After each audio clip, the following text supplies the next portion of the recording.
মধ্যপ্রাচ্যের উত্তপ্ত ভূরাজনীতিতে আবারও বড়সড় আলোড়ন। তুরস্কের পর এবার ইরানের পাশে আরও দৃঢ়ভাবে দাঁড়ালো রাশিয়া। আন্তর্জাতিক বিভিন্ন গণমাধ্যমে প্রকাশিত খবরে দাবি করা হচ্ছে, মস্কো ইরানকে সরবরাহ করেছে তাদের অন্যতম ভয়ঙ্কর অস্ত্র ইস্কান্দার ক্ষেপণাস্ত্র ব্যবস্থা। এই খবর সত্যি হলে শুধু ইরান রাশিয়ার সামরিক সম্পর্কই নয়, গোটা মধ্যপ্রাচ্যের শক্তির ভারসাম্যের নতুন অধ্যায়ের সূচনা হতে যাচ্ছে। কারণ ইস্কান্দার এম মিসাইল সিস্টেম হাতে পাওয়া মানে ইরানের সামরিক সক্ষমতা এক ধাপ নয়, কয়েক ধাপ এগিয়ে যাওয়া। এমন এক সময়ে এই খবর সামনে এলো যখন ইরানের ভেতরে চলছে সরকার বিরোধী বিক্ষোভ। বিশ্লেষকদের মতে এই পরিস্থিতিতে তেহরানের মনোবল চাঙ্গা রাখতেই মস্কোর এই কৌশলগত সমর্থন। খামেনি প্রশাসনকে শক্ত অবস্থানে রাখতে রাশিয়া যেন স্পষ্ট বার্তা দিল, ইরান একা নয়।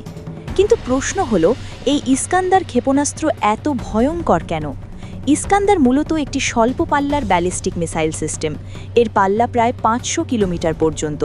তবে একে আলাদা করে তুলেছে শুধু দূরত্ব নয়, এর কৌশলগত সক্ষমতা। উৎক্ষেপণের পর এই ক্ষেপণাস্ত্র উচ্চ গতিতে চলার সময় মাঝ আকাশেই গতিপথ বদলাতে পারে, যা প্রচলিত ব্যালিস্টিক মিসাইলের ক্ষেত্রে খুবই বিরল। আরও ভয়ঙ্কর বিষয় হল, ইস্কান্দার অনেক সময় নিচু উচ্চতায় উড্ডয়ন করে, ফলে শত্রুপক্ষের রাডার ব্যবস্থার চোখ এড়িয়ে যেতে পারে। এতে প্রতিপক্ষের হাতে প্রতিরোধের জন্য সময় থাকে খুবই কম। এর সঙ্গে রয়েছে অত্যাধুনিক ইলেকট্রনিক কাউন্টার মেজার, যা শত্রুর আকাশ প্রতিরক্ষা ব্যবস্থাকে বিভ্রান্ত করতে সক্ষম। প্যাট্রিয়ট বা অনুরূপ ডিফেন্স সিস্টেমের জন্য এটি বড় চ্যালেঞ্জ হিসেবেই ধরা হচ্ছে। প্রতিরক্ষা বিশ্লেষকদের মতে কোনো অস্ত্রই শতভাগ অপ্রতিরোধ্য নয়, তবে বর্তমান বিশ্বের সবচেয়ে কঠিনভাবে প্রতিহতযোগ্য ক্ষেপণাস্ত্রগুলোর তালিকায় ইস্কান্দার নিঃসন্দেহে শীর্ষে। যদি সত্যি এই মিসাইল ইরানের হাতে এসে থাকে, তাহলে আমেরিকা, ইসরায়েল সহ ইরানের শত্রুদের নতুন করে হিসাব কষতে হবে।